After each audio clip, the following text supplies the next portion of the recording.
Hey, it's John here with episode 16, your daily dose of the coronavirus. At least kind of daily. We've been a bit slack around here lately, been pretty flat out building these businesses over the last few days. So I haven't managed to jump on, but here we are back with another episode. And today I wanted to talk about outsourcing the build of a high ticket dropshipping business. So, obviously I've been doing this for some time. I've been doing this for 6 years now. Built many high-ticket dropshipping businesses, both for myself and for clients. And it's probably no surprise that I don't do all of that work myself. So I actually outsource the majority of that work to freelancers, virtual assistants, and that sort of thing. And that's what enables me to sort of build businesses, multiple businesses at the same time, while still managing and making sure my other businesses that I also do keep running. So I think that's what I do. Now, the question that comes up for a lot of people is, should I do that? Should I be outsourcing building businesses? If you're the sort of person that's saying, I want to build a few of these things, should I outsource it? Or if you're just starting out, the question is, what can I outsource when I'm building a new business? I think it's a good question to answer. My advice for most people is, if you're doing your first business, I think it's actually significantly more beneficial for you to build it mostly yourself. And the reason for that is, of course, is that you need to get your head around it. You want to get your head around it. But you can outsource things most effectively if you already have an understanding of how to do them. So if you've never done something before, it's really difficult to outsource something and give somebody the direction to do it. There's probably a couple of areas though where I would suggest that even on your first time out, you can and should outsource it if it's within your financial means to do so. And once again, I don't think you need to put yourself under financial pressure to outsource things or to pay somebody else to do stuff for you, because you can easily do it yourself. The two things I would outsource if I was doing it for my first time are possibly the website development, so building the actual website. So that's, I don't think that's a skill that anybody needs to develop to be successful in high-ticket drop shipping. If you're into doing that sort of thing, you want to give it a go, fantastic, do it. But at the same time, that's not something that's going to determine whether you as a business owner are successful or not. So developing that skill, I don't believe, is that important. So if you know somebody who does that work, and you know that they've got a background in building these sort of websites, because the website does need to be built a particular way, it needs to be built properly so that it, encourages conversions and all of that sort of thing, then, if you've seen somebody offering that service, then there's absolutely nothing wrong with paying them to build the site for you. Whenever you're outsourcing that sort of work, design work, always ask for the person's portfolio, right? Ask for examples of sites they've built before, and if possible, double check that those sites were actually built by that person, right? And that's pretty key. Now, the other thing that I would outsource in a first store would be the product uploading process. So uploading products that you're getting from suppliers into Shopify, particularly if you're starting a niche where you have hundreds and hundreds of products, or even potentially over 1,000 products that you have to upload. That's going to take a bit of time if you're doing it yourself. So I remember the first time I did this back in 2014. I was probably on my first store. I think I had initially about 300 or 400 products to upload that I wanted to upload onto the site. And, doing that around at the time, my career and that sort of thing, I think along with everything else to do, it probably took me about a month of doing, at night, early in the morning, around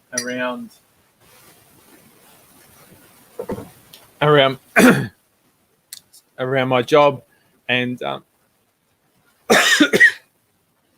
excuse me, I'm dying here, around my career. So if you can speed that up, because once again, it's a very repetitive and manual process. And so being able to speed that up can, significantly speed up the time it takes you to get your site to market.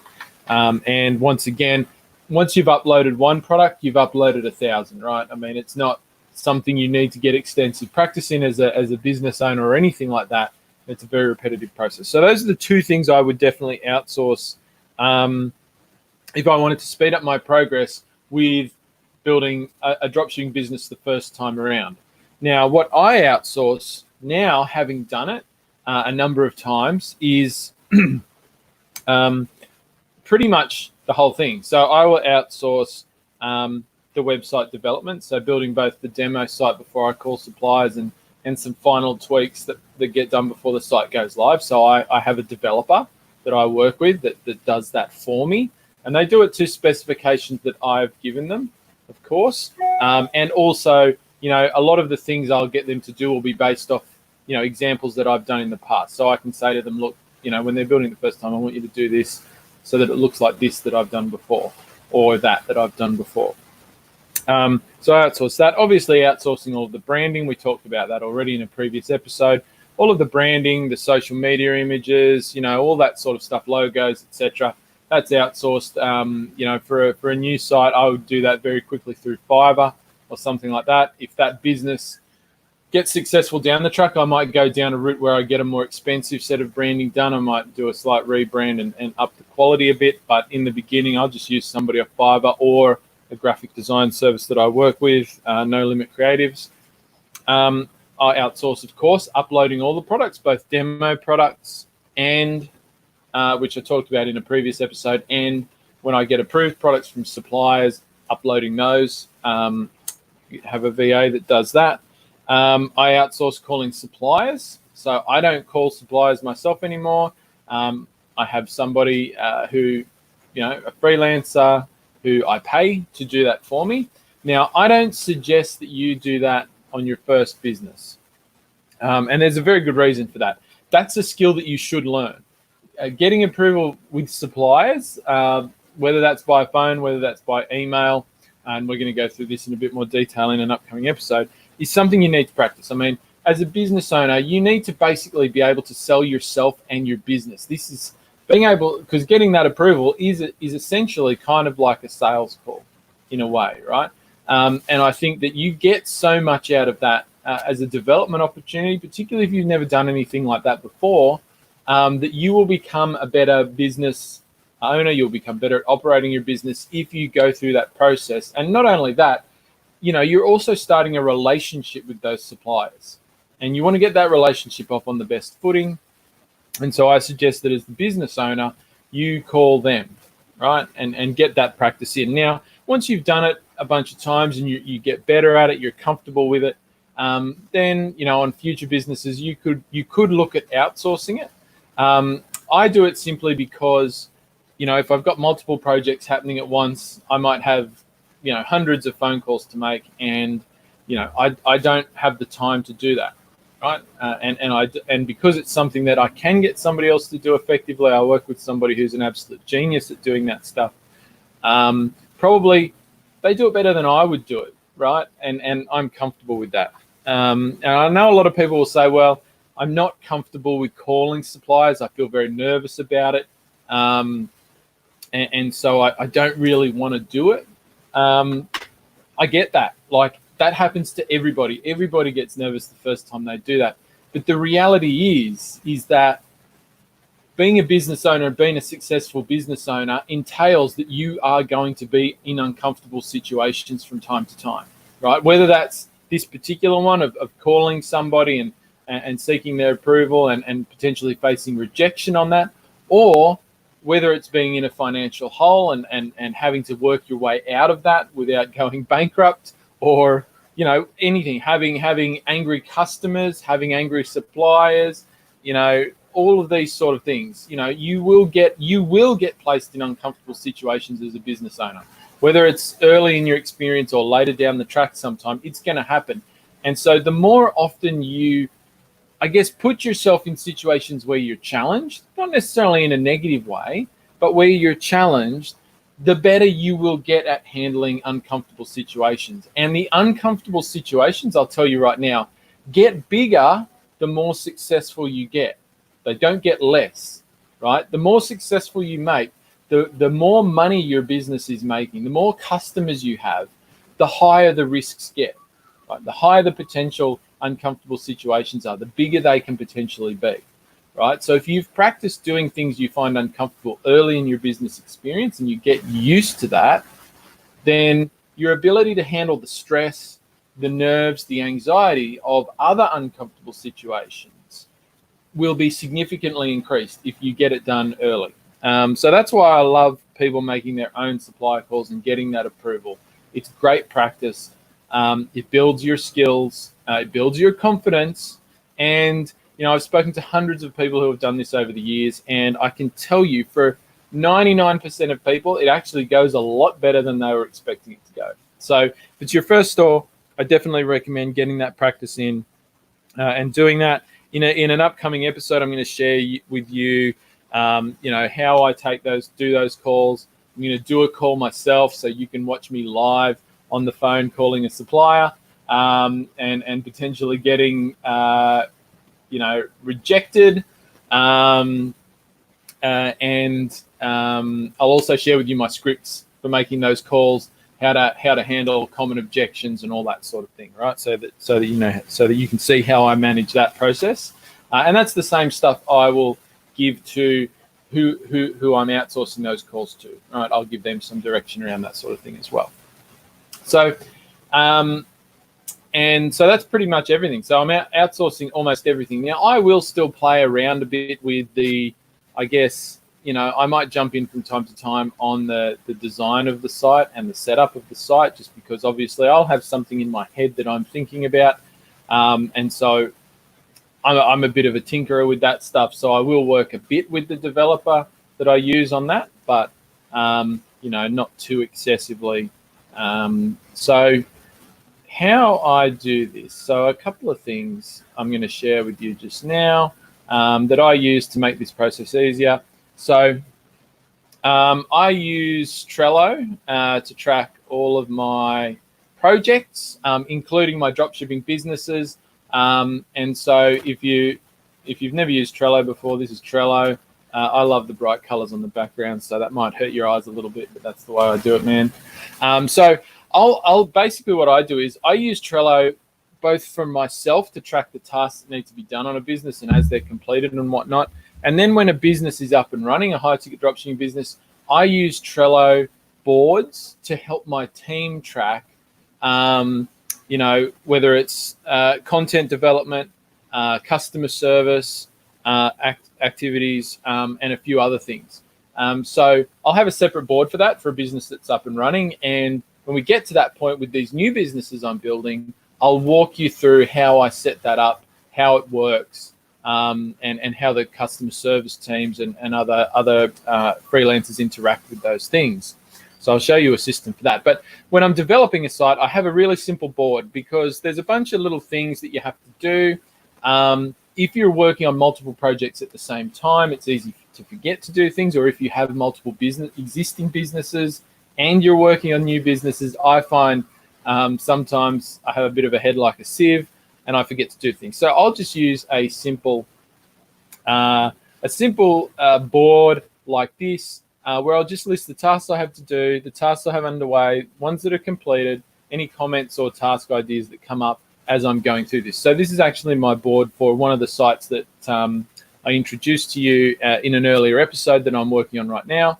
And, you can see I've got things underway. This is actually where I'm up to right now. I haven't updated it today yet, but this is what it's like. So if you get access to the recordings of the Corona files, and I'll share with you in a moment how to do that, I'm actually going to give you a template board for doing this for Trello that you can upload into your own Trello account, a shared board, to speed that up for you.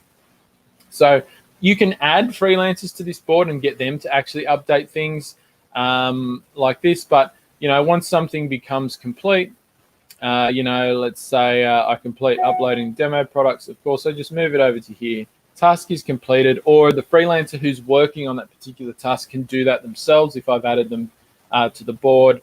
And so I've got the ability to always just click in quickly and see what's what's been done, what's underway, and what's still to do. So this is something, a habit I really recommend you get into, particularly if you're out for the first time, is to tracking your projects in a way similar to this. You don't have to use Trello. You could use Asana, which is a fantastic tool.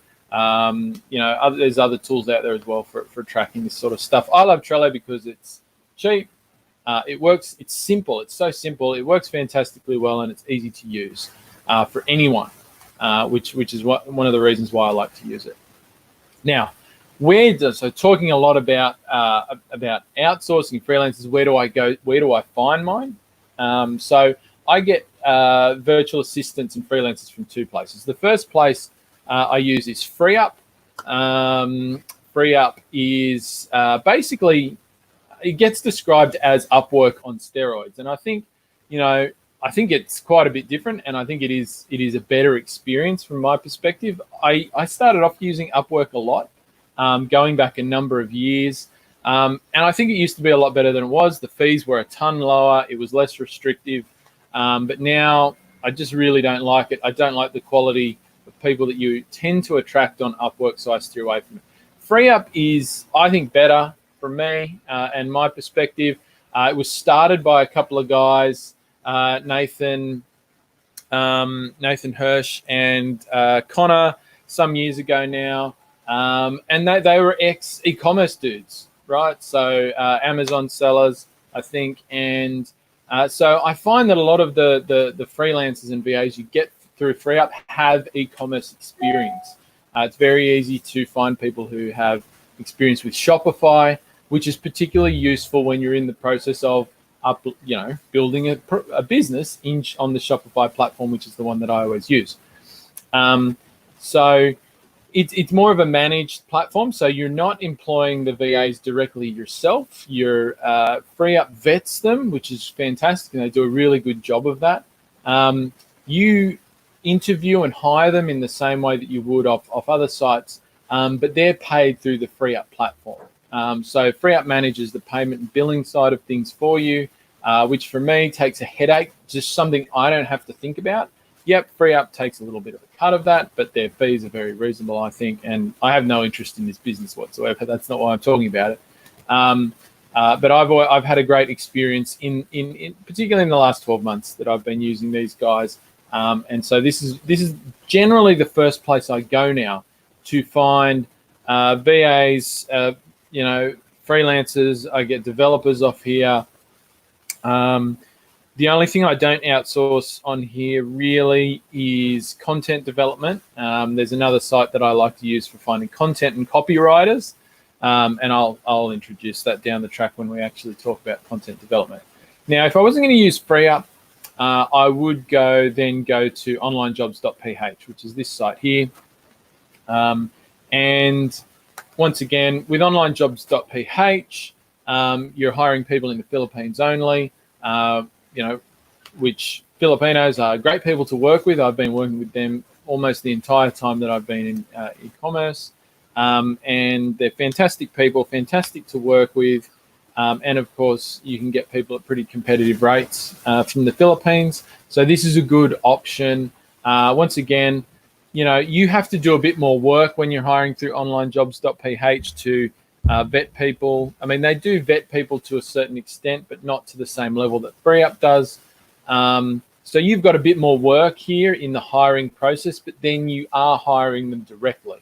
So you're not paying somebody to manage the billing process or anything like that, which means you're probably going to get people a little bit cheaper than you would on a platform like FreeUp. So once again, this is a good option. Now, what you need to do, and there's a lot more detail about outsourcing that I'll come back to in a future episode when we've got a business up and running and we can walk through some of the customer service bits and all of that sort of thing. Outsourcing, what I'll generally say about that is that a lot of people say to me, oh, I tried outsourcing, I tried virtual assistants and it didn't work. I didn't have a good experience. They didn't do a good job. I hired somebody, they disappeared, or they just did work at a really low quality.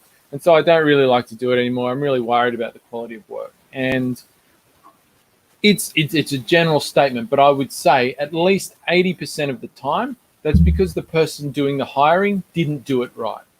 They didn't do the hiring right, and they also didn't actually put any time or effort into developing their new hire to do the role that they want them to do properly, right? So when you're outsourcing, you cannot go straight into just thinking, oh, I'm just going to hire somebody and they're going to jump straight in and do everything 100% perfect the way I'd like it to be done. That's not a realistic expectation for outsourcing. You do need to spend a bit of time preparing guidance for your freelancer, whether that's screen recorded videos, standard operating procedures and instructions for doing the role, and then actually working with them to make sure they understand how to do it and giving them a chance to start doing it and improve over time. Particularly where you've got an ongoing role, right? Like somebody who's going to upload products for you for a long time, or customer service, or these sort of things. You need to be able to give them an opportunity to develop into the role. And think about it, the way you should think about outsourcing is think about yourself going and applying for a job. What would you expect from an employer, right? You know, generally speaking, I'll speak on the experience of myself in Australia. When you start a new job, you're going to get some sort of on-the-job training and upskilling process into that role. Even if you have prior experience in a similar role, you're still going to get some form of development. You're going to get a set of instructions when you start on how to do the job, right? You're going to go through an actual interview process to get the job, generally speaking. I mean, yep, there's employers out there who don't do this stuff well, but, you know, generally speaking, that's what you would that's what you would expect. So absolutely, you need to put the time in to develop your freelancers. Now, if you get access to the Corona File stuff, I'm going to put in a bunch of things into that, in with the free recordings there, and I'll show you where we can get those at the moment. That will help you with that process of hiring. I'll give you some template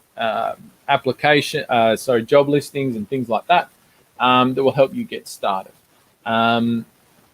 And so, yeah, that's the outsourcing front for me and what I do.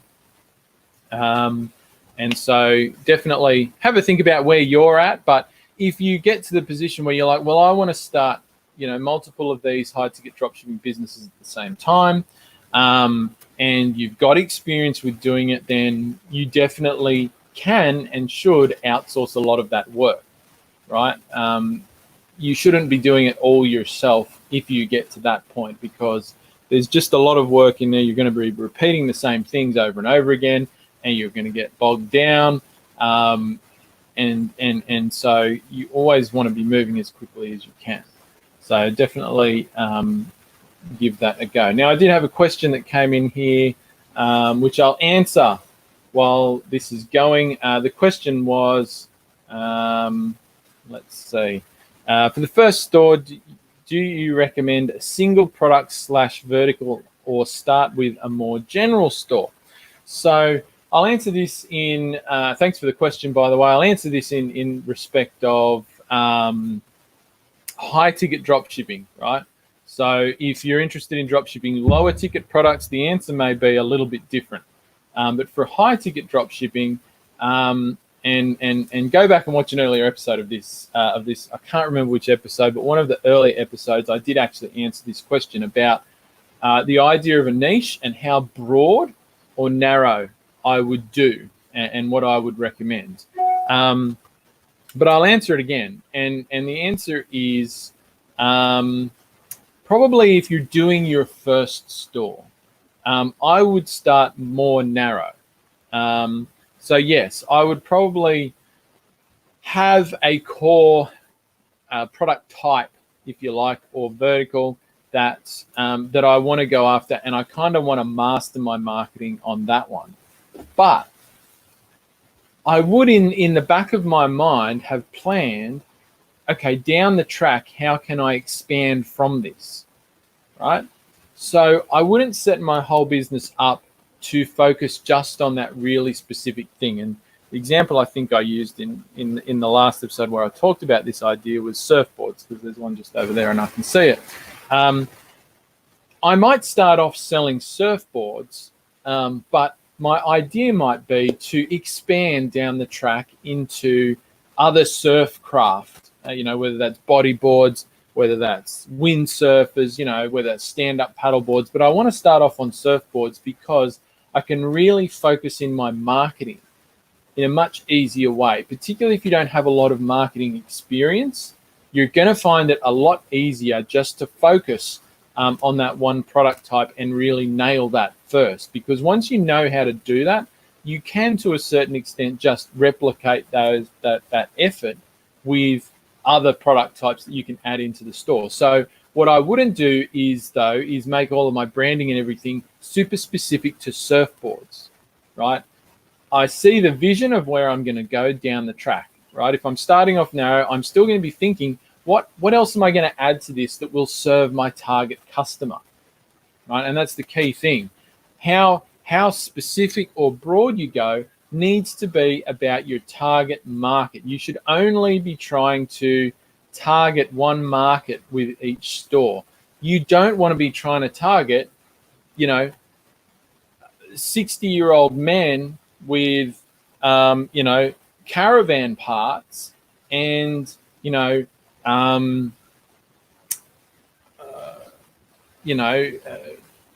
people in their 30s with particular types of exercise equipment on the same site, right?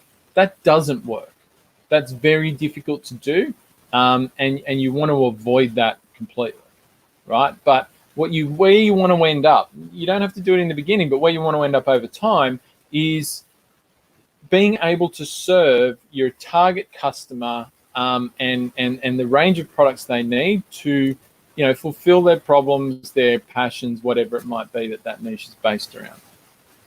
And the reason that you want to do that is because if you only, with high ticket, if you only focus on one type of product, what you'll find is that you have very limited opportunities for recurring revenue, for repeat purchases. And being able to generate recurring revenue and repeat purchases is one of the core ways that you grow any business.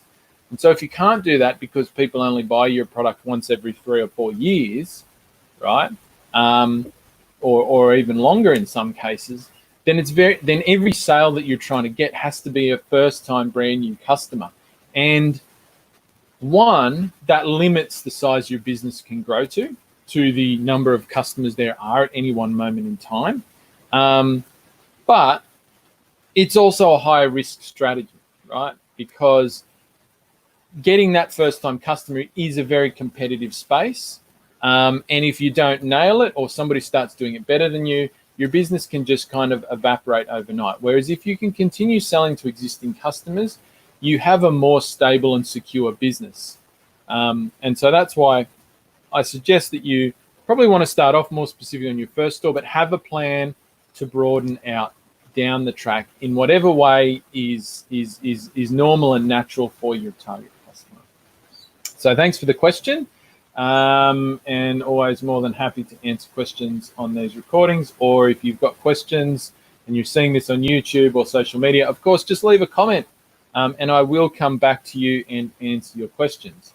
Now, if you want to get access to the Corona File recordings and any of the things that I'm going to include in there, you can go to buildsellgrowrepeat.com/corona-files, and it's free. You just got to pop in your name and email, and you'll get access to all of the episodes of the Corona Files in video format, and any of the other little things I've mentioned I'm going to throw in there along the way. So in terms of this episode, I'll throw in some other resources about outsourcing that you can use, template, Trello board, and so you can grab that stuff as well. It's completely free. If you need help with an existing dropshipping business, get some coaching. The best way to learn anything and move through sticking points and problems is to actually learn from somebody who's done it before, and you can do that from me. So to do that, all you have to do is go to Build, Sell, Grow, Repeat. If you're watching on video, it's going along the bottom of the screen right now. buildsellgrowrepeat.com/e-commerce-coaching to learn more about that. So thanks for watching. We'll be back tomorrow. Take it easy.